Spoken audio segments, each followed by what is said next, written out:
भक्तमाल की कथा है, इसलिए एक एक भाव बहुत विस्तृत रूप से आचार्य चरणों का प्रस्तुत हो ये जरूरी नहीं है। जो मूलतः दूसरों में भक्ति का संचार करे वही भाव यहां कहे जाएंगे। श्री रामानुजाचार्य जी कौन है? जितने भी आचार्य चरण पृथ्वी पर पधारे हैं ये निश्चित ही ठाकुर जी के ही कोई अनुचर आते हैं, ठाकुर जी ही किसी को भेजते हैं या ठाकुर जी स्वयं आते हैं। ऐसे ही श्री रामानुजाचार्य जी कौन है? ये शेषावतार हैं, भगवान के शेषनाग। ठाकुर जी पौड़े हैं शेषनाग के ऊपर, और तभी ठाकुर जी को हम जीवात्माओं की स्थिति पर बड़ी चिंता हुई। तो सबसे समीप रहने वाले श्री शेषनाग भगवान बोले कि भगवान आप बड़े चिंतित लग रहे हैं, क्या बात है? तो ठाकुर जी कहते हैं कि हमको जीवात्मा पर बड़ी दया आती है कि इनका उद्धार कैसे होगा, इनका कल्याण कैसे होगा।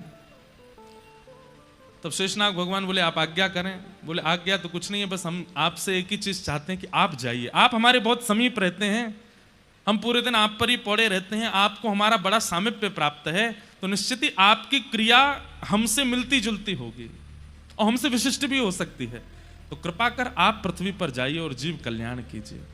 तब श्री वैष्णव परंपरा में श्री रामानु स्वामी जी महाराज का आज से लगभग 1000 वर्ष पूर्व प्रादुर्भाव हुआ, और उन्होंने भक्ति की रक्षा के लिए शास्त्र सम्मत बातें कह करके, और उस काल के जो लोग धर्म शास्त्रों को विध्वंस करने में लगे थे उनसे लड़ करके, अपनी बातें रख करके हमारे वैदिक सनातन धर्म और श्री वैष्णव परंपरा को सुरक्षित किया।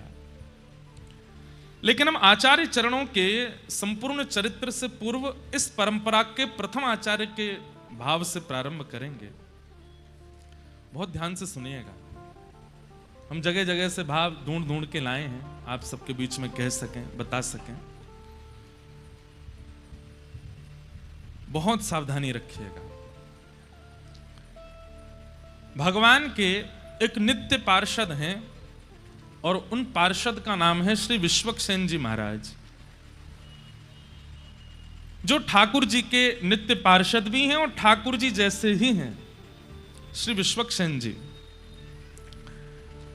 विश्वक्सेन जी महाराज पृथ्वी पर सटकोप स्वामी जी के रूप में प्रकट हुए, जो कि श्री वैष्णव परंपरा के प्रथम आचार्य हैं, श्री सटकोप स्वामी जी महाराज।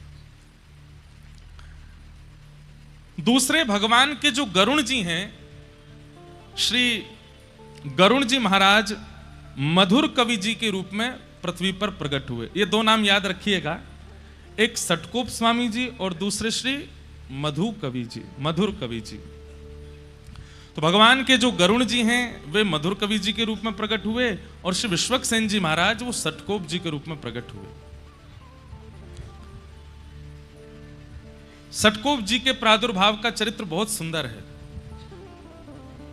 सबसे आश्चर्यजनक बात यह है कि आपका पृथ्वी पर आगमन कब हुआ था? जब ठाकुर जी को यहां से लीला प्रस्थान किए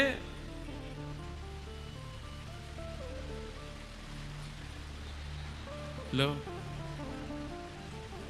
ठाकुर जी प्रसन्न हो रहे हैं कि हमारे प्रियजनों के चरित्र गाए जा रहे हैं। बहुत ध्यान से सुनिएगा, बहुत सावधानी से सुनिएगा।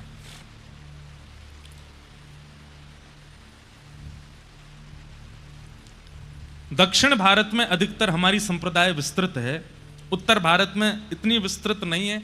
उसके पीछे भी कारण है कि हमारे श्री वैष्णव संप्रदाय के अधिकतर ग्रंथ या तो तमिल भाषा में हैं या फिर प्योर संस्कृत में हैं।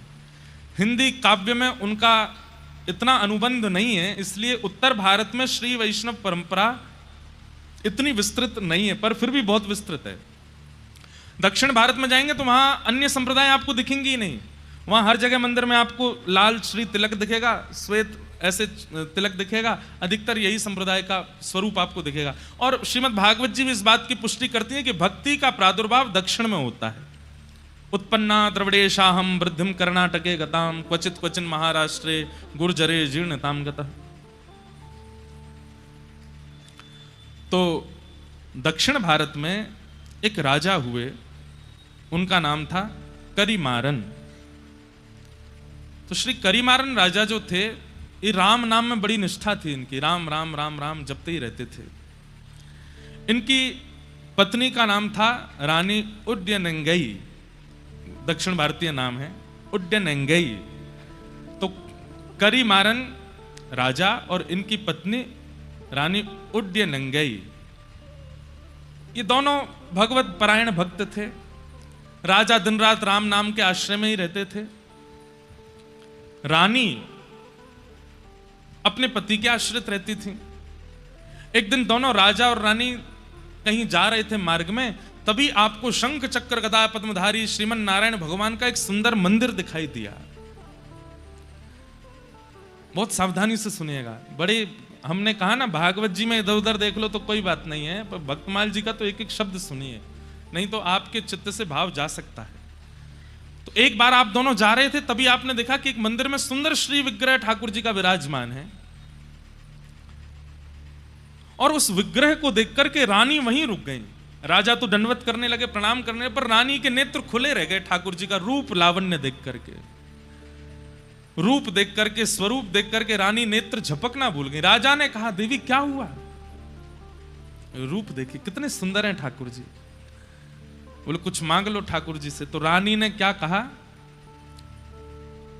पुत्र देहु निज सरस ललाम, कि हे नाथ आप तो परमात्मा हैं, हम आपको तो गोद में लेके घूम नहीं सकते, पर कृपा कीजिए कि आप जैसा ही पुत्र मुझे प्राप्त हो। आप जैसे रूप हैं, आपके जैसी भुजाएं हैं, आपका जैसा स्वरूप है, ऐसा ही पुत्र मेरे जीवन में आ जाए जिसको मैं गोद में खिला सकूं। ठाकुर जी से पुत्र की याचना इतने भाव से की थी कि रात्रि के समय जब राजा रानी दोनों सोने के लिए गए तो रानी के स्वप्न में ठाकुर जी प्रकट हो गए और प्रकट होकर के कहा कि आज आपने इतनी भावना से, आपके शब्दों में इतनी याचना थी, इतनी करुणा थी कि मैं देने से स्वयं को रोक नहीं पा रहा हूं, इसलिए मैं अपने नित्य पार्षद जो बिल्कुल मेरे जैसे ही हैं श्री विश्वक्सेन जी महाराज को आपके गर्भ में भेज रहा हूं। वे आपके गर्भ में आएंगे और आप उनको स्वीकार कीजिएगा।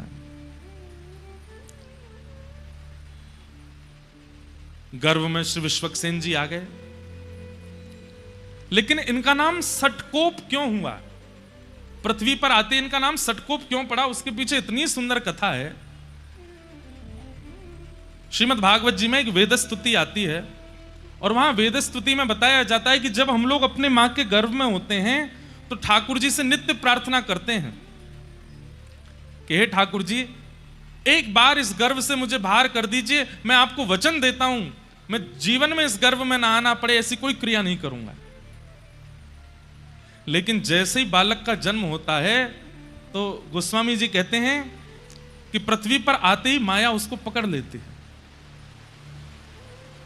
माया उसको खींच लेती है। सब लोग इधर ही देखना सुनना।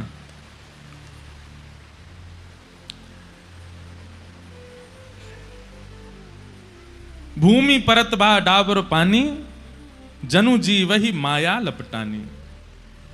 जीव जब तक मातृ गर्भ में होता है वो परम भागवत होता है, ठाकुर जी से उसकी बातें होती हैं। श्रीमद् भागवत जी के कपिल देवभूति संवाद में इस बात का प्रस्तुतिकरण है कि उसकी ठाकुर जी से चर्चा होती है। लेकिन जैसे ही उसका जन्म होता है माया उसको ऐसे पकड़ती है, संसार उसको ऐसे पकड़ने लगता है कि फिर वो धीरे धीरे ठाकुर जी से जितनी उसकी चर्चा हुई सब भूल जाता है। लेकिन विश्वक्सेन जी महाराज जी के साथ ऐसा नहीं हुआ।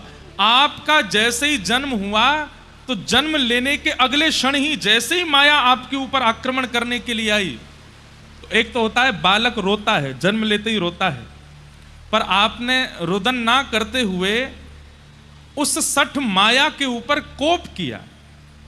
बालक जन्म लेते गुस्सा करता है, वो जन्म लेते क्रोध किया और माया को सतर्क कर दिया कि सावधान हो जाओ, मुझ पर आक्रमण मत करना, मेरे पास मत आना, मेरे समीप आने की कोई जरूरत नहीं है। तभी इनका नाम पड़ गया सठ कोप। सठ माया के ऊपर जिन्होंने कोप किया ऐसे श्री सठकोप जी महाराज ये हमारे आचार्य चरण हुए। और भैया देखो जल अगर आप पे गिर जाए ना तो हम एक बात कहते हैं, कथा में ये इधर उधर की जो गतिविधि, प्राकृतिक गतिविधि होती हैं, ये इसलिए होती हैं ठाकुर जी आते हैं कथा में, तो वो ऐसे नहीं आते, ऐसे करके आते हैं।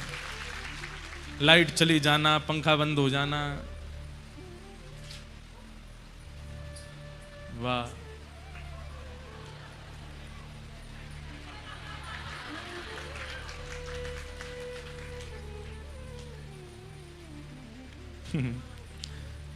आप लोग भी कहेंगे कितना बचाओगे ठाकुर जी को। बाबा इतको आ जाओ।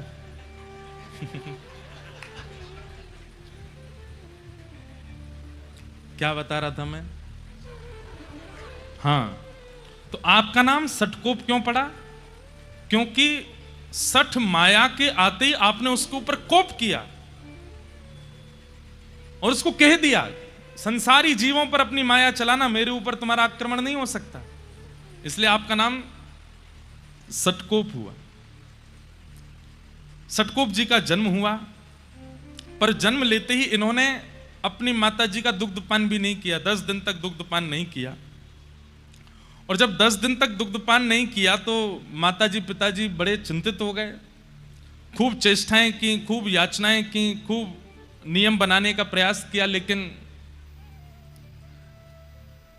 नहीं पिया दुग्ध। तो माता पिता ने सोचा कि शायद ये बालक जीवित नहीं है, कोई चेष्टा कर नहीं रहा है। तो श्री सटकोप जी को एक पास के मंदिर के एक इमली का वृक्ष था, वहीं नीचे लिटा करके माता पिता वहां से निकल गए। वो तो यही चाह रहे थे, माया में फंसने थोड़ी आए हैं, वो तो जीव उद्धार करने के लिए आए, हम लोगों के कल्याण के लिए आए हैं। इमली के वृक्ष के नीचे ही आप रहे। अब आप विचार करिए कितने दिन रहे होंगे वहां। 13 वर्ष तक वहीं रहे। जन्म लेने के 10 दिन बाद से लेकर 13 वर्ष तक वहीं बैठ करके आप हरि शरणागति, हरि भजन करते रहे, हरि स्मृति करते रहे। दूसरी भाव, हमारे श्री वैष्णव संप्रदाय में श्री सटकोप स्वामी जी ऐसे महापुरुष हुए जो कि श्री किशोरी जी के भाव से युक्त थे, श्री राधा रानी के भाव से। आप निरंतर श्री राधा रानी के भाव में ही निमग्न रहते थे, किशोरी जी का स्मरण करते रहते थे। ऐसा कहते हैं कि आपके जो पद हैं वो विशेष रूप से या तो संस्कृत में होंगे या दक्षिणी भाषा में हैं, इसलिए उनका भाव तो गा पाना मेरे लिए मुश्किल था। तो हमने पिछले साल जो लोग कथा में आए थे उनको पता होगा, हमने कहा था कि अपने रामानुज संप्रदाय में पद हम निवेदित करेंगे अपने आचार्यों को लिख करके। तो आज एक पहला पद लिखा है हमने अपने संप्रदाय के आचार्यों के लिए। श्री सटकोप स्वामी जी, आपकी स्थिति कैसी है? आप किशोरी जी से याचना करते हैं, किशोरी जी का चिंतन करते हैं, और कभी तो आप भाव से अयोध्या पहुंच जाते हैं और अयोध्या में जाकर के आप देखते हैं कि हाथी की सवारी पर श्री राघवेंद्र सरकार बैठे हैं, बड़े बड़े ऋषिजन आगे पीछे चल रहे हैं, कोई चमड़ उड़ा रहे हैं, कोई पंखा जल रहे हैं, जिसके कारण राघव जी का मुखमंडल दिख नहीं रहा। तो सटकोप जी इतने व्याकुल हो जाते हैं कि राघव मुझे दिख क्यों नहीं रहे। आप स्वयं वहां पहुंचे नहीं है, मानसी में वहां पहुंच जाते हैं। तभी आप विचार करते हैं कि अयोध्या के तो राजा हैं, ये राजा तो आसानी से मिलते नहीं हैं, लाला के पास चलो। तो तुरंत मानसी में ही आप वृंदावन पहुंच जाते हैं और वृंदावन जाकर के आप लाला का स्मरण करते हैं। तभी आप क्या देखते हैं अपनी मानसी में? एक गोपी खूब सारी गैयान को गोबर एक पात्र में भर के थाड़ी है। वैसे तो नित्य गोबर उठा लेती है, लेकिन आज उसको पता चल गया है कि इसी मार्ग से श्याम सुंदर आने वाले हैं। तो मन में विचार कर रही है कि मैंने कछु ऐसा नाटक करूं कि लाला को मेरे पास आनो पड़े। तो नीचे परात रखी है गोबर की और वहां में हाथ लगाए करके ऐसा, अरे ये तो बड़ो भारी है, मोते तो उठो ही नहीं रहो, अरे कोई नेक आए के या को उचवाए दो या को नेक उठवाए दो। सटकोप स्वामी जी के मानसी में ये चिंतन होता है। इतने में ही दूर गैया चराते हुए आ रहे श्याम सुंदर, उनको देख करके तो वो गोपी और नाटक करती है, ऐसे उठाते उठाते गिर जाती है। अरे ये तो बड़ो भारी है, आज तो कोई मेरी मदद करे ही ना रो, या को कौन उचवाएगो। इतने में ठाकुर जी आए, बोले मैं उचवाए दूं। तो गोपी तो है 80 वर्ष की और लाला है 5 वर्ष को, नहीं 100। ठाकुर जी कह रहे हैं मैं उचवाए दूं। सटकोप स्वामी जी दूर खड़े खड़े देख रहे हैं और तभी गोपी के हाँ लाला उचवाए दे। तो ठाकुर जी भुजा लगा करके उसमें प्रयास कर रहे हैं उठवाने का, और गोपी से तो उठता बनता है, वो तो जानबूझ के नाटक कर रही है। तो जैसे ठाकुर जी ने हाथ लगाया तो गोपी ऐसे उठाने लगी। इतने में ठाकुर जी मन में विचार किए, मैंने तो जोर ही ना लगाया, उठ कैसे गए हो? ठाकुर जी समझ गए, बोले ओहो जे गोपी नाटक कर रही है मेरे आगे। सो ठाकुर जी ऐसे करते करते, अब वो गोपी देख रही है ठाकुर जी की और चाह रही है गोबर का भाव, और दूर खड़े सटकोप स्वामी जी मानसी में दर्शन कर रहे हैं।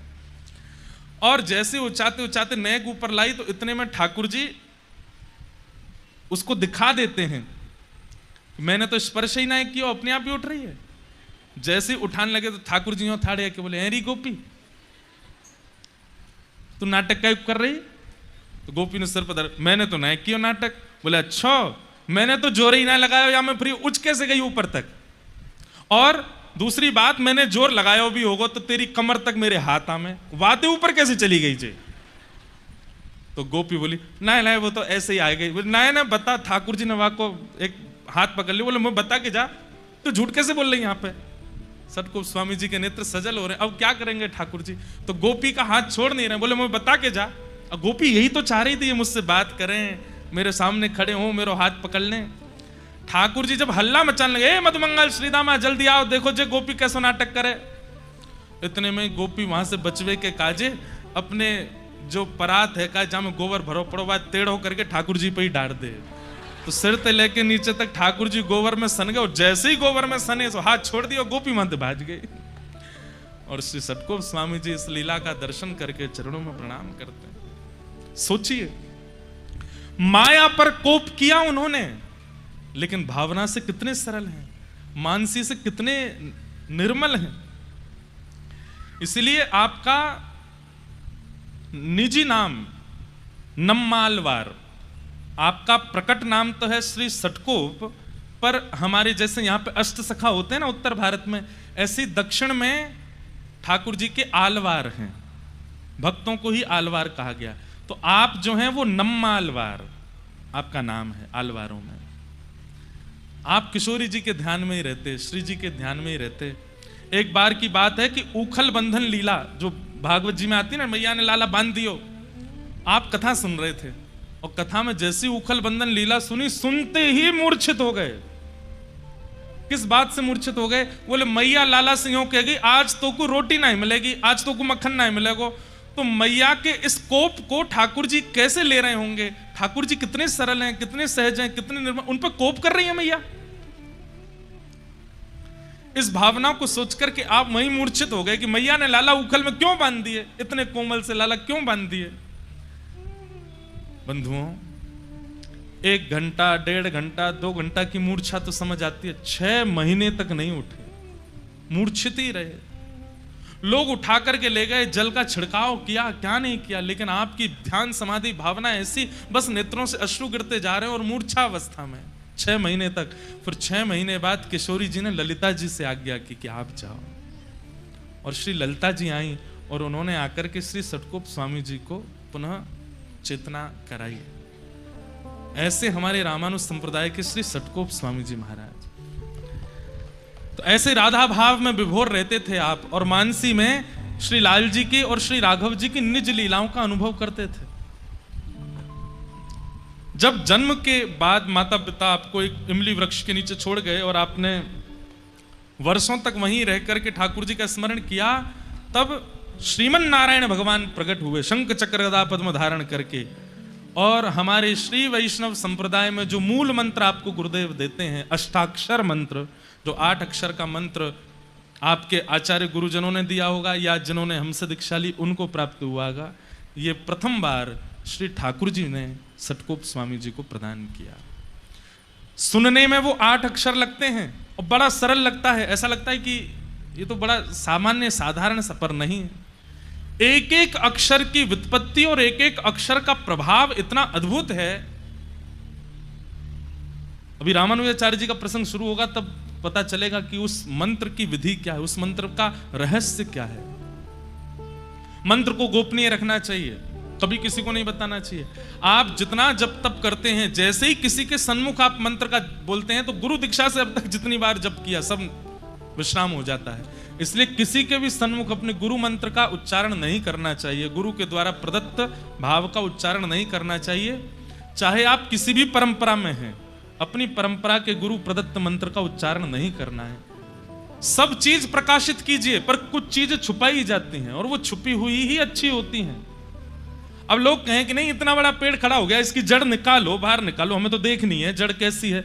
जड़ निकालते ही पेड़ तो नीचे गिर जाएगा ना, पेड़ तो नष्ट हो जाएगा ना वो पुष्पित होगा ना वो फलित होगा।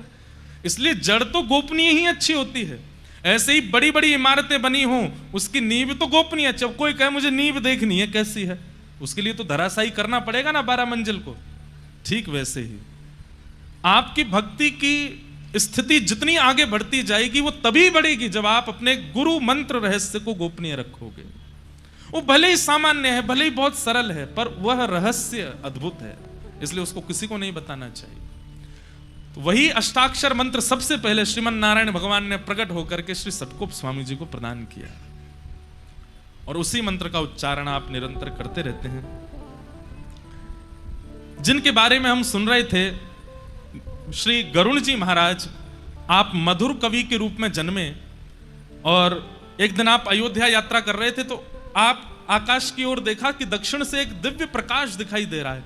तो आप प्रकाश के पीछे पीछे चलते चलते उत्तर से दक्षिण में आ गए, और दक्षिण में कहां पहुंचे, जहां श्री सतकोप स्वामी जी बैठे थे। तब मधुर कवि जी ने आकर के इनके ध्यान को खोलने के लिए खूब ताली भी बजाई, आवाज करी, लेकिन इनका ध्यान नहीं खुला। तब इन्होंने उनके कान के समीप जाकर के कहा कि मेरे मन की हृदय की अत्यंत वृहद जिज्ञासा है, कृपा कर उसको पूर्ण कीजिए। इतने भाव से आपने पूछा कि सतकोप स्वामी जी के मन में आया, अगर इसकी हृदय के प्रश्नों के उत्तर नहीं दिए गए तो उद्धार कैसे होगा। तो आपने तुरंत वर्षों की समाधि खोल करके उनको सन्मुख बैठाया, बोले क्या प्रश्न है, प्रश्न पूछो। तब उन्होंने 5 प्रश्न पूछे। प्रश्न कितने सुंदर हैं, सुनिए। पहला प्रश्न, मैं कौन हूं? मेरा नाम चाहे जो हो, मैं चाहे जहां जन्मा हूं, लेकिन वास्तविकता में ये मैं हूं कौन? पहला प्रश्न कौन पूछ रहे हैं? मधुर कवि जी पूछ रहे हैं सतकोप स्वामी जी से। दूसरा प्रश्न आपने पूछा, ईश्वर कौन है? पहला मैं कौन हूं, दूसरा ईश्वर कौन है। और तीसरा प्रश्न आपने किया, ईश्वर से मिलने का उपाय क्या है, उस परमात्मा से मिलने की विधि क्या है, उपाय क्या है, कृपा करिए बताओ। और चौथा प्रश्न क्या कहा, भगवद मिलन में बाधा कौन बनता है, ठाकुर जी से मिलने में बाधा क्या है। और पांचवा और अंतिम प्रश्न पूछा, ठाकुर जी से मिल जाने का फल क्या है। अगर ठाकुर जी से मिल गए, ठाकुर जी हमको मिल गए, तो उसका फल क्या है। ये 5 प्रश्न आपने किए। चरित्र हम पढ़ रहे थे भक्तमाल जी में, तो उसमें वर्णन आता है कि श्री सतकोप स्वामी जी ने इनका उत्तर देने के लिए 1000 श्लोक बोले, और 1000 श्लोकों में उत्तर दिया। उसको सहस्त्र गीति कहते हैं। दक्षिण भारत में वह ग्रंथ भी है और वहां लोग उसका अवलोकन करते हैं। वहां पर विस्तार रूप से उन्होंने जो प्रवचन किया 1000 श्लोकों में, वही सहस्त्र गीत बन गया, और उसको सुनकर के श्री मधु कविराज आनंदित हो गए। ठाकुर जी का अनुभव उनको हुआ। 35 वर्ष की आयु तक मात्र आप धरा धरती पर विराजे बस, और 35 वर्ष के पश्चात आपने श्री ठाकुर जी के धाम को स्वीकार किया। बोलो सतकोप स्वामी जी महाराज की जय। ये रामानुज संप्रदाय बाद में बोलने लगे। पहले संप्रदाय का नाम श्री संप्रदाय है। क्या नाम है? श्री संप्रदाय। और श्री संप्रदाय के प्रथम आचार्य श्री सतकोप स्वामी जी हुए। तत्पश्चात इसी परंपरा में फिर आगे चल करके श्री यामुनाचार्य जी हुए। कौन हुए? यामुनाचार्य। एक श्लोक हम हर कथा में बोलते हैं, आप लोगों ने सुना होगा। नीचे या को लाला कोई उठ के नीचे कर दो। क्या बता रहे थे हम? यामुनाचार्य जी। तो एक श्लोक हम बोलते हैं हर कथा में, और लगभग संप्रदाय के लोग जब भी जिस जिस संप्रदाय के होते हैं वो अपने संप्रदाय के भाव से श्लोक बोलते हैं। लक्ष्मीनाथ समारंभाम नाथयामुन मध्यमाम अस्मदाचार्य पर्यंताम वंदे गुरु परंपराम। सब लोग इधर देखो, हमारे इस परंपरा के गुरु श्लोक का क्या भाव है? लक्ष्मीनाथ समारंभाम। इस संप्रदाय का प्रारंभ कहां से हुआ? बोले लक्ष्मीनाथ भगवान आए थे सटको स्वामी जी के पास और उन्होंने आकर के इसका प्रारंभ किया। नाथ यामुन मध्यमाम, श्री नाथ मुनि स्वामी जी और यामुनाचार्य जी ये हमारी संप्रदाय के मध्य आचार्य हैं, और जिन्होंने हमें दीक्षा प्रदान की उन गुरु तक, ये संपूर्ण गुरु परंपरा को मैं प्रणाम करता हूं, मैं वंदन करता हूं और आपको कथा सुनाने जा रहा हूं। हर कथा में ये श्लोक बोलते हैं, और लगभग आप जिस भी संप्रदाय के आचार्य से मिलेंगे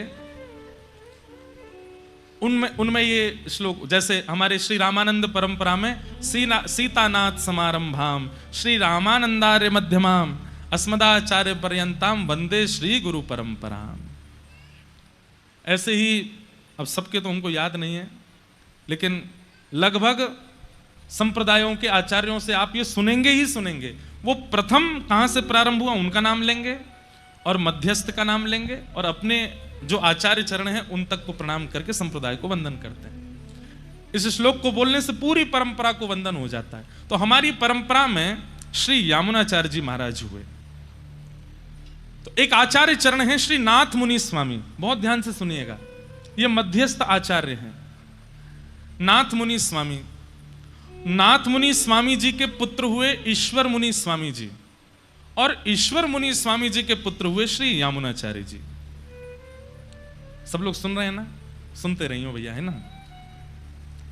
तो दादाजी हैं नाथ मुनि स्वामी, पिताजी हैं ईश्वर मुनि स्वामी, और इनके पुत्र हैं श्री यामुनाचार्य जी।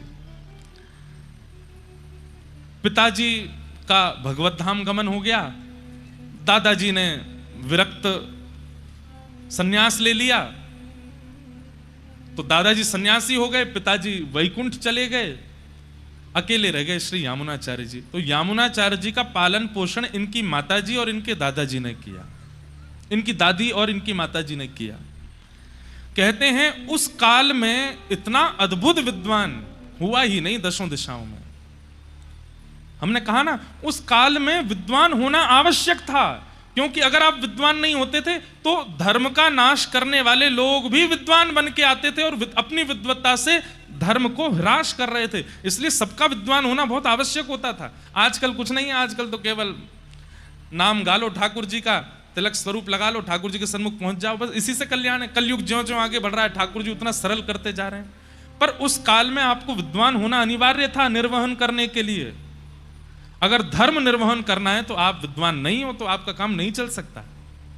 इसलिए हमारे परंपरा में, गुरु परंपरा में अधिकतर आचार्य सब विद्वान ही हुए, परम विद्वान हुए।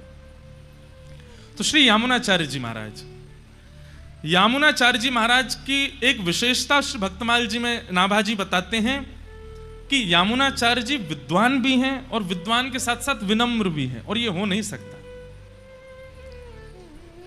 विद्वत्ता और विनम्रता ये दोनों एक साथ नहीं आ पाती हैं लोगों के चित्त में।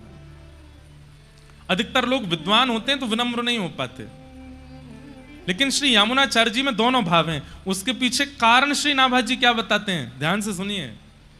क्योंकि उनका पोषण दो माताओं के द्वारा हुआ, दादी और माता जी। इसलिए घर में कोई पुरुष नहीं है, यामुनाचार्य जी पुरुष हैं, तो पढ़ाती भी दादी और माता जी और घर के काम भी दादी माता जी करा। चलो जाओ बाजार से ये ले आओ, चलो घर में थोड़ी माँ की ये सहायता कराओ, रसोई घर में ऐसा कराओ, ये सामान रखवाओ, यहाँ पे तय करवा दो। जिसके कारण उनके अंदर विद्वत्ता तो आती जा रही थी, लेकिन साथ में विनम्रता भी आ रही थी, क्योंकि माता और दादी का साथ देना पड़ता था। और एक बात याद रखिएगा, आपके अंदर दुनिया के कितने भी गुण आ जाएं, अगर वो विनम्रता युक्त आए हैं तो उस गुण से भगवत प्राप्ति संभव है। और एक बात और सुनिए, गुण के साथ में विनम्र दो ही तरीके से आ सकता है। पहला, माता पिता और गुरु अगर कृपा कर दें तो गुण के साथ में विनम्रता। गुण के साथ में विनम्रता समझ रहे हैं ना? गायक हो, गायक लोगों को अभिमान हो जाता है हमसे अच्छा कोई है ही नहीं, एक्टर लोगों को अभिमान हो जाता हमसे सुंदर कोई नहीं।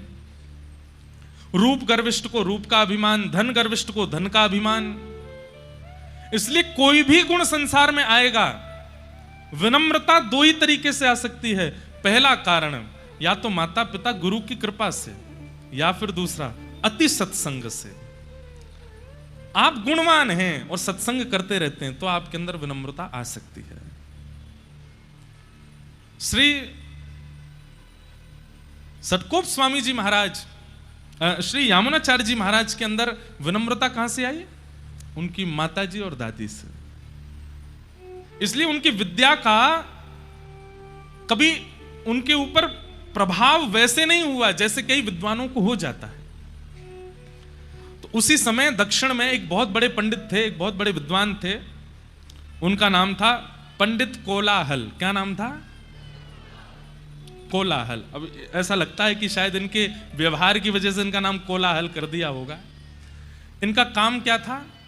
नगर नगर गांव गांव में जाना और विद्वानों को चुनौती देना कि आओ हमसे शास्त्रार्थ करो, और शास्त्रार्थ में विद्वानों को हराते, यहां तक तो ठीक, फिर उनको सामने बैठा के उनका उपहास और करते, हंसी करते उनकी, जिससे उनको बहुत चित्त में पीड़ा होने लग जाती। और ये इनका व्यसन बन चुका था। व्यसन मतलब आदत बन चुकी थी। किसी को भी देख लेते, कोई पंडित स्वरूप में, इधर आइए, क्या पढ़े लिखे हो, आओ हमसे शास्त्रार्थ करो।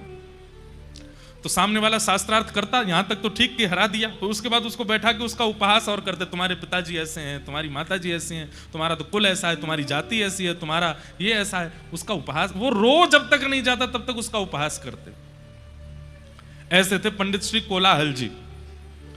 और वहीं एक दक्षिण भारत के नगर का राजा था, राजा का नाम था पांडे। क्या नाम था? पांडे राजा।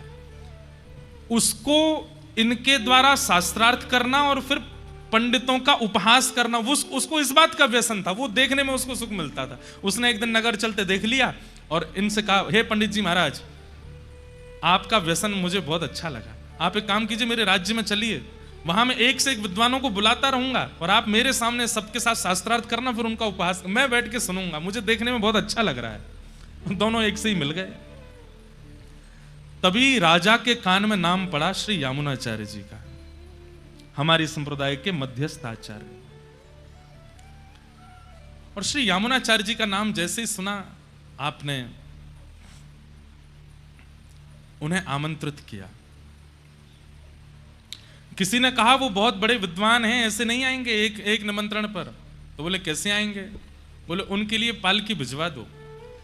कई बार ऐसा होता है कि बड़े बड़े महापुरुष वो केवल कार्ड से नहीं आते हैं, गाड़ी और भिजवा दो। बोले महाराज गाड़ी भेजी है, फल की डलिया भेजी हैं, सब व्यवस्थाएं भेजी हैं, तो आ जाते हैं आचार्य चरण। कई सावधानी से सुनिए सब लोग। तो यामुनाचार्य जी को निमंत्रण भेजा कि आप पधारिए। यामुनाचार्य जी बोले कहां जाना है? बोले दक्षिण में एक गांव है, वहां के राजा पांडे राजा ने आपको निमंत्रित किया है। सब लोग इधर देखिएगा, सुनना। और पालकी भी भेजी है, वहां कोई पंडित कोलाहल हैं, वो शास्त्रार्थ महारथी हैं, लोगों को शास्त्रार्थ में हरा देते हैं।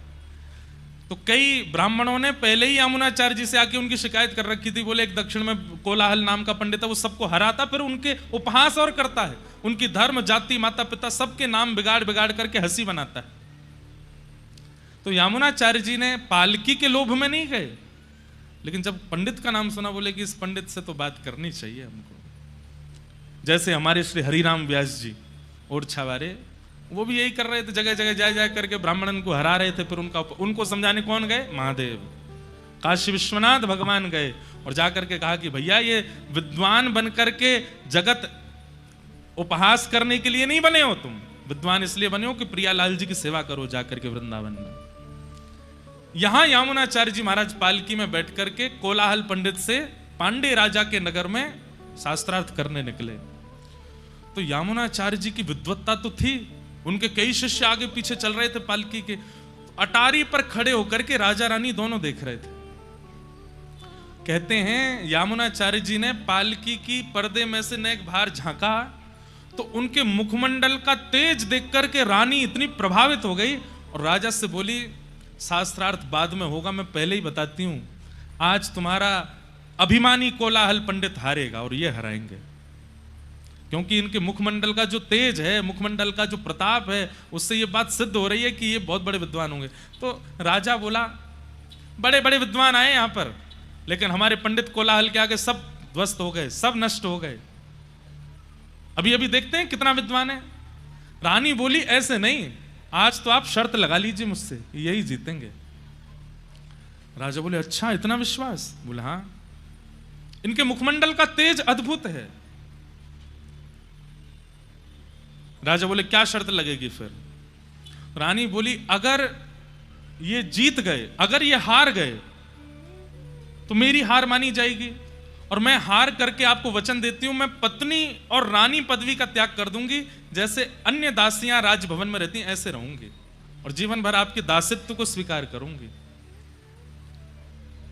राजा बोले, इससे हमको प्रसन्नता तो नहीं है। बोले, आपकी प्रसन्नता के लिए नहीं, मैं इनके लिए ये करूंगी, अगर ये हार गए तो मैं जीवन पर्यंत रानी भेष में नहीं रहूंगी, दासी बन करके रहूंगी, लेकिन अगर ये जीत गए तो आपको अपना आधा राज्य इनको देना पड़ेगा। राजा रानी के कॉन्फिडेंस को देख करके राजा भयभीत हो गए। बोले कि आप सच में इतनी बड़ी बात कह रही हैं? बोले कि हाँ, वचन दीजिए। राजा बोले, मुझे भी अपने कोलाहल पंडित पर भरोसा है, वो जीतेगा। आहा, हमारे आचार्य चरण जैसे ही पहुंचे हैं, अभी तक ठाकुर जी ने स्वीकार नहीं किया इनको, अभी तक ये आचार्य नहीं बने थे, अभी तो ये सामान्य विद्वान थे बस। लेकिन ठाकुर जी क्यों प्रभावित हो गए, क्यों स्वीकार किया, उसके लिए कथा सुनना बहुत जरूरी है। जैसे ही आप पालकी से उतर के सभा में पधारे, 2 आसन लगे हुए थे, एक आसन पर आप चुपचाप जाकर के बैठ गए, दूसरे आसन पर आके कोलाहल पंडित बैठा और आकर के आंखों में देखने लगा, और कभी इधर मचले कभी उधर मचले, और बोले कि देखना आज तुमको हराऊंगा मैं, और तुमको देखना हराऊंगा। यामुनाचार्य जी शांत मुद्रा में बैठे रहे। बोले, एक बात बताओ, किस विषय पे शास्त्रार्थ करोगे? राजा ने कहा, किस विषय पे शास्त्रार्थ होगा? तो भाई, विद्वान होना ही सब कुछ नहीं होता, एक बात याद रखिएगा, विद्वान होना ही, सारी नॉलेज होना ही सब कुछ नहीं होता, कभी कभी विवेक होना भी बहुत जरूरी होता है। कई लोगों को पता होता है कि ये हल्दी है, ये नमक है, ये हींग है, ये गरम मसाला है, ये टमाटर है, ये आलू है, लेकिन सब्जी बनाना नहीं जानते। सब कुछ पता होना एक बात होती, पर सबको व्यवस्थित करना ये विशेष बात होती है। यामुनाचार्य जी विद्वान के साथ साथ विवेकी भी हैं, वो जानते हैं कि कब कहां क्या करना है। तो राजा ने कहा, किस विषय पर शास्त्रार्थ होगा? तो यामुनाचार्य जी कुछ कहते, और जबकि होना यही चाहिए कि अतिथि जो आया उसको अवसर देना चाहिए कि आप बोलिए किस विषय पर होगा, पहले ही बोल पड़े। बोले कि ये यामुनाचार्य बड़ा शांत शांत सा लग रहा है, ज्यादा बोल कुछ रहा नहीं है, मैं ही पहले बोल देता हूं। बोले, राजन, खंडन शास्त्रार्थ होगा, ये जो भी बोलेंगे उस बात का मैं खंडन करूंगा। अब इसमें सामने वाला कुछ भी बोले, आपको उसका खंडन करना, उसकी बात को असत्य करना है। राजा बोले, तो फिर देरी किस बात की, शास्त्रार्थ शुरू किया जाए। यामुनाचार्य जी बोले, कितने वाक्य बोलने का अधिकार है मुझे? तो सामने खड़े कोलाहल पंडित जी बोले, 3 वाक्य बोलिए, और तीनों वाक्यों का खंडन करूंगा मैं। तो पहला वाक्य यामुनाचार्य जी क्या बोलते हैं? हमारे सामने जो महाशय पंडित जी विराजमान हैं, इनकी माताजी काकबंध्या हैं। काकबंध्या मतलब जिनके एक ही पुत्र है, उसके बाद फिर संतान नहीं है, उनको काकबंध्या कहते हैं। तो यामुनाचार्य जी ने पहला शब्द क्या कहा? हमारे सामने जो पंडित जी बैठे हैं, इनकी माताजी काकबंध्या हैं। राजा भी खड़ा हो गया, इसका खंडन कैसे करोगे, एक ही हो। अब मर्यादा यह है कि अब पंडित कोलाहल, नहीं, खंडन वाला नहीं चलेगा, दूसरा वाला करेंगे। यामुनाचार्य जी बोले, आप देख लीजिए। राजा बोले, नहीं, एक ही बार आपने खंडन का पहले बोला, अब खंडन ही होगा। बोले, अब दूसरा वाक्य बोलिए। तो यामुनाचार्य जी बोले, राजा पांडे बड़े नीति से चलते हैं, और राजा पांडे सदा धर्म का पालन करते हैं, और बड़े वैष्णव हैं, करिए खंडन। यहां पर यामुनाचार्य जी जैसे ही बोला तो सामने बैठा कोलाहल पंडित राजा की ओर, राजा तलवार निकल, बोलो खंडन करो। अब खंडन तो ये होगा कि नहीं राजा नीति युक्त नहीं है, उसको सिद्ध करो कैसे नीति युक्त नहीं है। तीसरी बात यामुनाचार्य जी ने कहा, राजा तो नीति युक्त है ही, राजा तो धर्मावलंबी है ही, पर इनकी पत्नी पतिव्रता नारी है। वो अपने पति के अलावा किसी को भी कभी दूषित दृष्टि से नहीं देखती है। वो केवल पतिव्रता है, अपने पति को ही सर्वस्व मानती है। करो खंडन। तीन बात ऐसी बोल दी कि महाराज कोलाहल पंडित जी तो चरणों में गिर गए, बोले भगवान क्षमा करो गलती हो गई मुझसे।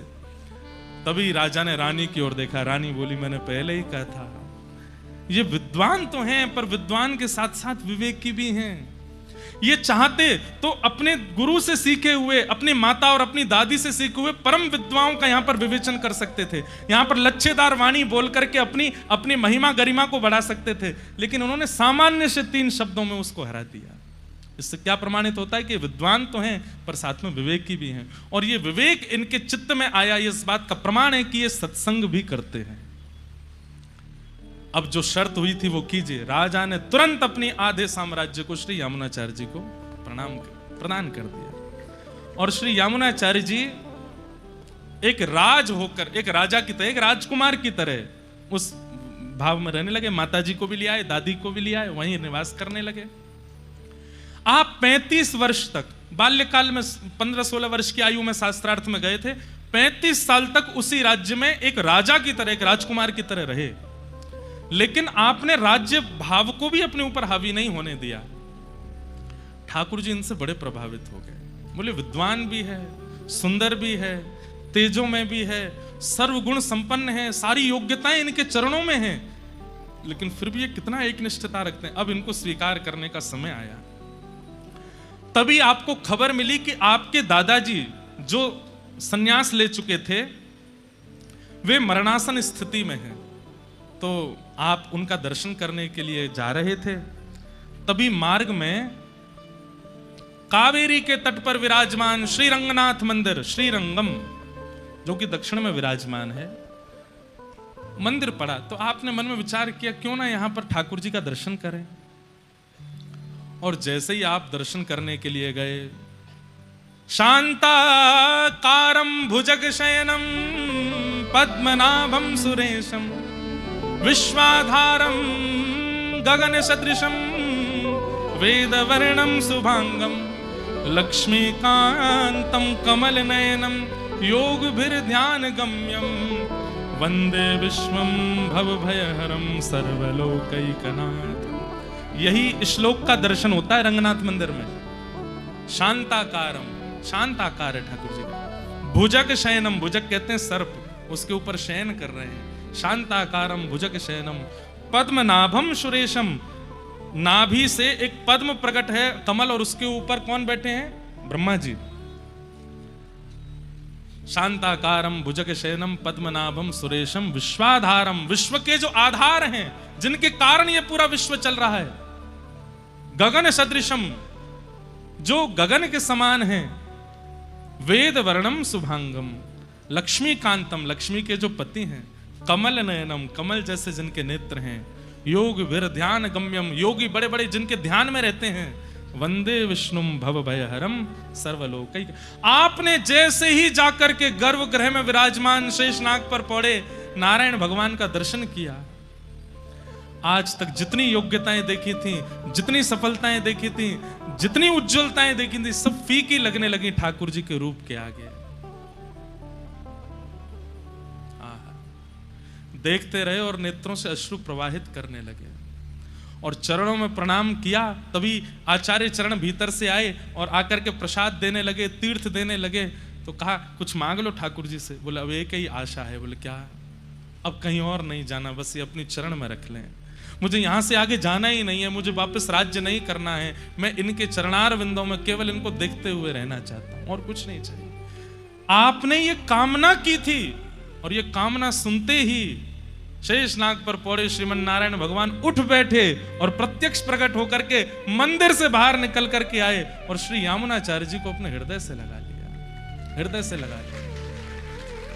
मैं बहुत प्रसन्न हूं। क्यों प्रसन्न हूं? संसार में जितनी योग्यताएं एक मानव चाहता है वो सब तुमको दी मैंने, लेकिन उन सबको कभी भी अपने चित्त पर, अपनी बुद्धि पर, अपने प्रभाव पर हावी नहीं होने दिया। और आज जब इतने वर्ष बाद मैं तुम्हारे सामने प्रस्तुत हुआ तो तुमने सबका त्याग कर दिया, सर्वस्व मुझ पर न्यौछावर कर। मैं बहुत प्रसन्न हूं। और तब श्री यामुनाचार्य जी को ठाकुर जी ने स्वीकार किया। इस बात से प्रमाणित होता है कि आपके चाहने से ठाकुर जी आपको प्रिय नहीं लगते हैं। मैं बार बार कथाओं में कहता हूं कि गोविंद देव जी के सामने जाकर के, और गोविंद देव जी इतने भागे कि उस समय किसी ने आपको भीड़ से निकाला तो आप व्याकुल हो गए, मुझे क्यों बुलाया, मुझे देखना है उनको। इतनी व्याकुलता हुई कि आप दोबारा दौड़ करके दर्शन करने गए। प्रमाणित मान लीजिएगा, आप उनको देख के नहीं रीझे हैं, वो आपको देख के रीझ रहे हैं, वो आपको देख के प्रसन्न हो रहे हैं। जाने कौन से गुण पर दया निधि रीझ जाते हैं। इसलिए या तो कोई सेल्फ इनबिल्ड गुण हो जाए आपका जिस पर ठाकुर जी प्रसन्न हो जाए, या फिर कोई आचार्य चरणों से गुण सीख लो। क्योंकि साधन से ठाकुर जी प्रसन्न तो होते हैं। साधन किसको कहते हैं? साधन मतलब इतने यज्ञ करो, इतने नाम जप करो, इतनी संतों की सेवा करो, इतने ये करो, इतने ये करो, एकादशी करो, प्रदोष के व्रत करो, ये करो, ये सब साधन है। साधन से ठाकुर जी प्रसन्न तो होते हैं, पर अति प्रसन्न ठाकुर जी तो गुण से होते हैं। जैसे किसी लड़का लड़की का ब्याह होना हो तो लड़की की योग्यताएं तो बहुत बता दी हूं। योग्यताएं क्या है? बचपन में इतने परसेंटेज स्कूल में आए थे, इतने परसेंटेज कॉलेज में आए, यूनिवर्सिटी में टॉप किया, विदेश जाकर के ये डिग्री हासिल की, वहां पर ये किया, जॉब में इतना अच्छा एक्सपीरियंस है, आदि आदि। और उसके सारे गुण ही गुण लिखे रहे, उसके क्या कहते हैं, सारे साधन ही साधन लिखे होते हैं, लेकिन उनमें गुण नहीं होता। फिर जब ब्याह हो जाता फिर गुण पता चलते हैं।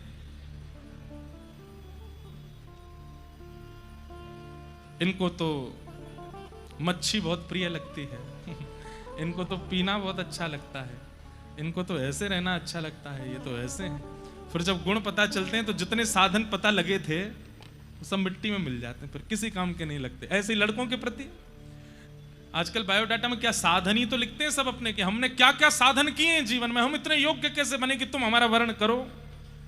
हम साधन ही तो बताते हैं।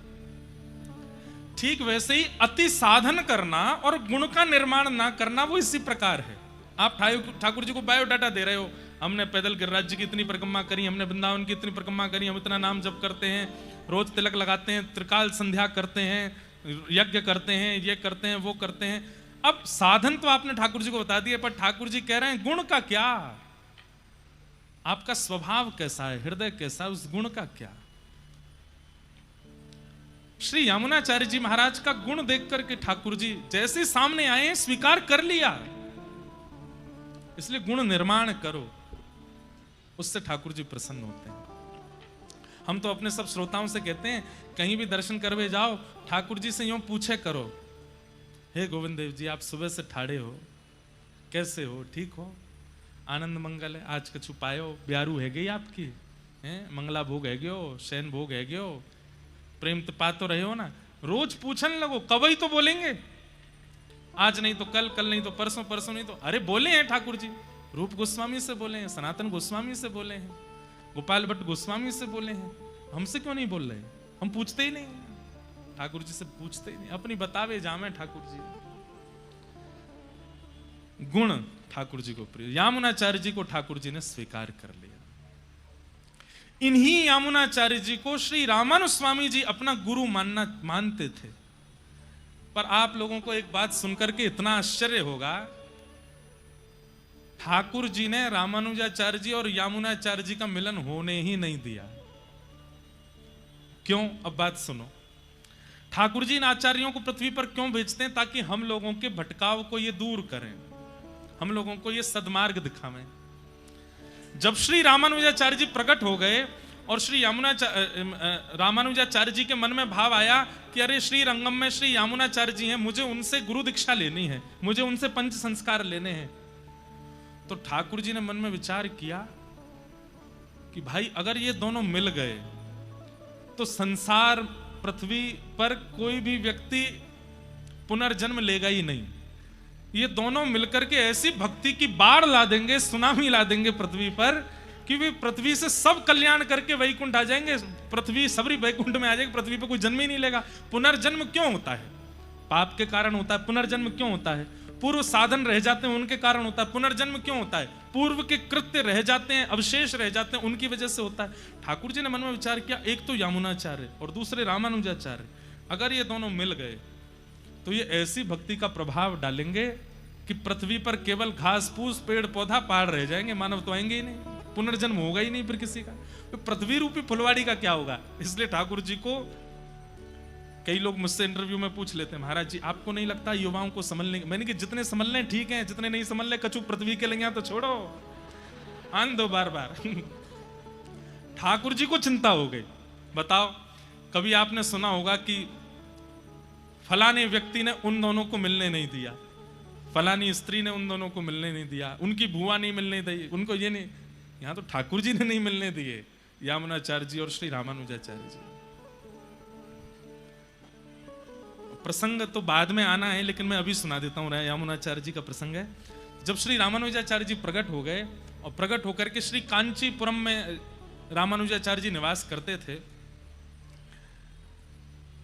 तो यामुनाचार्य जी के मन में आया कि अब मैं वयोवृद्ध हो गया हूं, अब जाने से पहले इस श्री परंपरा को किसको सौंप के जाऊं जो इस परंपरा को आगे तक लेकर के जाए।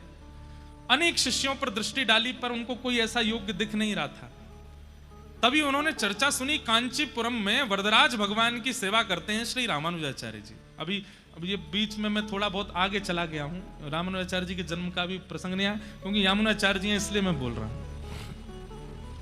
तो यामुनाचार्य जी कांचीपुरम गए और वहां श्री वरदराज भगवान का दर्शन किया। हमारे श्री वरदराज भगवान, वहां दो वरदराज भगवान हैं। एक वरदराज भगवान के तो दर्शन आप सब लोगों को हो जाएंगे, पर एक वरदराज भगवान है वो जलाशय के अंदर रहते हैं, वो 40 साल में एक बार बाहर लाए जाते हैं। अभी संभवतः 3-4 वर्ष पहले ठाकुर जी बाहर पधारे थे और हमारे श्री मलुक पीठ वाले महाराज जी वहां दर्शन करने भी गए थे।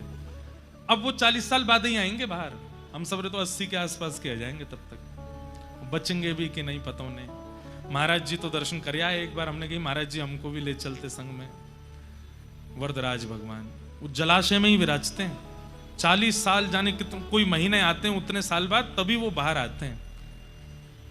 तो उनकी सेवा में श्री रामानुजाचार्य जी थे। तो वहां कांचीपुरम में यामुनाचार्य जी दर्शन करने गए, तो जब रामानुजाचार्य जी को उन्होंने देखा, रामानुजाचार्य जी कौन है? शेषावतार, शेषनाग के अवतार। साक्षात शेषनाग त्रेता में लक्ष्मण बन करके आए, द्वापर में बलराम बन करके आए और श्री कलिकाल में रामानुजाचार्य बन करके आए। रूप देख करके ही पता चल जाता है कि गुण कैसे हैं। उनको कांचीपुर स्वामी जी महाराज ने सेवा दी थी कि आप पास के सरोवर में से जल ला करके श्री ठाकुर जी को पधराओ। तो रामानुजाचार्य जी नित्य जाते थे, जल लेकर के अपने कंधे पर रखकर लाते थे। तो जैसे ही यामुनाचार्य जी ने उनका रूप देखा और सेवा के प्रति जो लगन देखी, वो सब देख करके वे आनंदित हो गए। बोले ये है अधिकारी इस परंपरा को आगे ले जाने का। दर्शन करके आप चले गए। अब आप चिंता कर रहे थे कि किसको दें ये पदवी। तब किसी ने रामानुजाचार्य जी का नाम बोला, तो उन्होंने कहा रामानुजाचार्य जी को श्रीरंगम बुलवाओ। और ये आज्ञा देकर के वो मंदिर के अंदर आए, तो श्री रंगनाथ भगवान ठाड़े हो गए और बैठ करके बोले यामुनाचार्य जी मुझे आपकी बहुत याद आ रही है। ठाकुर जी यामुनाचार्य, अरे जय जय, मैं सामने ही तो खड़ा हूं, यहां नहीं, अब तुम्हारे वैकुंठ में आ जाओ। क्योंकि वो चाह रहे हैं कि ये दोनों मिले, नहीं मिलेंगे तो पृथ्वी का उद्धार कर देंगे, तो पृथ्वी को वैकुंठ भेज देंगे पूरी को। सब लोगों को तो मंत्र दीक्षा देकर के कल्याण कर ही देंगे, ये पृथ्वी को भी मंत्र दीक्षा दे देंगे, पृथ्वी भी वैकुंठ आ जाएगी। तो यामुनाचार्य जी से बोले अब आप मेरे वैकुंठ आ जाओ, मुझे आपकी बहुत हाथ पकड़ लिए। और ठाकुर जी मनावे में तो आगे हैं ही हैं, आप मेरे नहीं हो, मेरी बात नहीं मानोगे। यामुनाचार्य जी बोले इतने सारे शिष्य हैं और अभी तक हमने आगे का किसको पदवी देनी है वो चयन भी नहीं, इनमें से किसी को चुन के बैठा दो ना। यामुनाचार्य जी ऐसे नहीं, आपने हमको पृथ्वी पर भेजा है मानव कल्याण जीव उद्धार के लिए, चुन करके विशिष्ट किसी व्यक्ति को बैठा के आएंगे। ठाकुर जी बोले अब देखो हम तुमसे निवेदन कर रहे हैं, तुम आ जाओ हमारे पास। तो यामुनाचार्य जी बोले एक काम कीजिए, 8 दिन की समय दे दीजिए मुझे।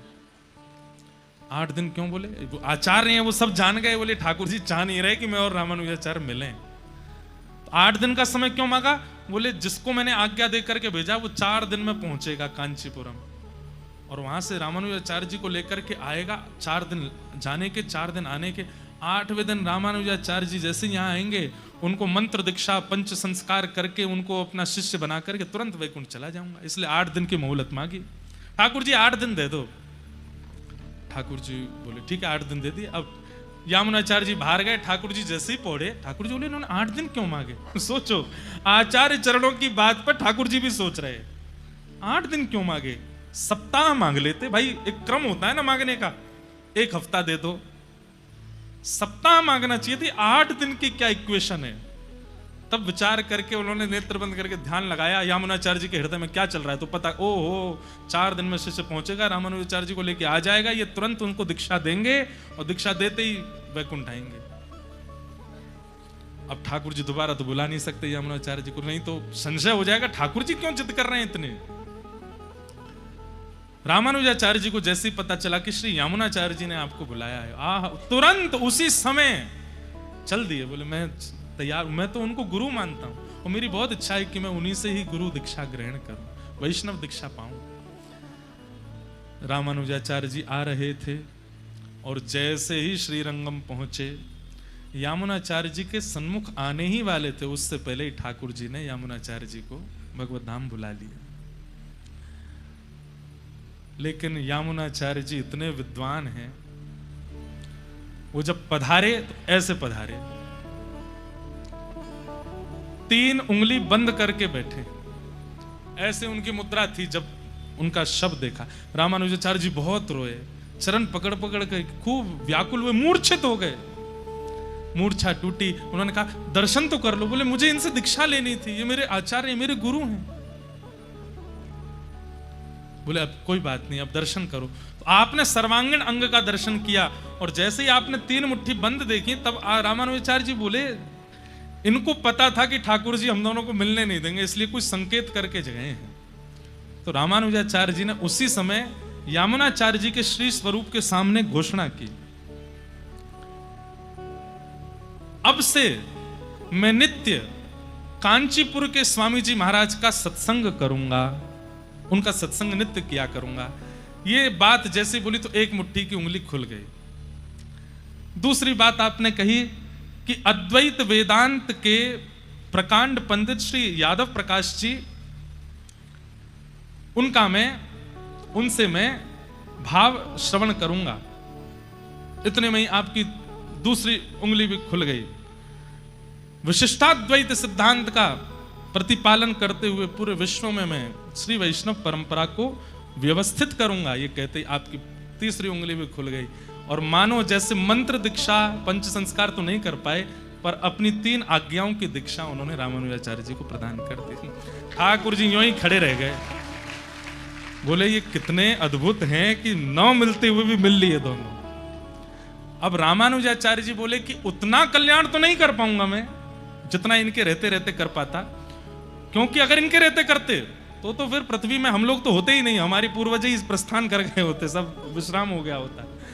लेकिन ठाकुर जी की इच्छा, फिर भी यामुनाचार्य जी जाते जाते 3 आज्ञा दे गए, और वो आज्ञा रख करके गए। ये तो बात एक विशिष्ट, पर रामानुजाचार्य जी समझ गए ये कितनी विशिष्ट बात है। ऐसे आचार्य श्री रामानुजाचार्य जी, यामुनाचार्य जी महाराज का भगवत धाम प्रस्थान हो गया। उसके बाद फिर रामानुजाचार्य जी नाराज हो गए रंगनाथ भगवान से, और दूर से देख के बोले आपने मेरे गुरुदेव से मुझे दीक्षा नहीं होनी थी, अब मैं आपके दर्शन करने नहीं आऊंगा। ठाकुर जी बोले रामानुज तुम कैसे समझोगे, आपकी आज्ञा से तो आए हैं हम लोग आचार्य रूप धारण करके मानव कल्याण, फिर भी आप हमको मिलने नहीं दिए। ठाकुर जी बोले तुम दोनों मिलते तो फिर सबका कल्याण हो जाता, ये संसार प्रकृति आगे कैसे बढ़ती, इस पृथ्वी का चलायमान होना भी तो आवश्यक है, इसलिए मिलन नहीं होने दिया। रामानुजाचार्य जी महाराज बोले अब आपकी जैसी इच्छा।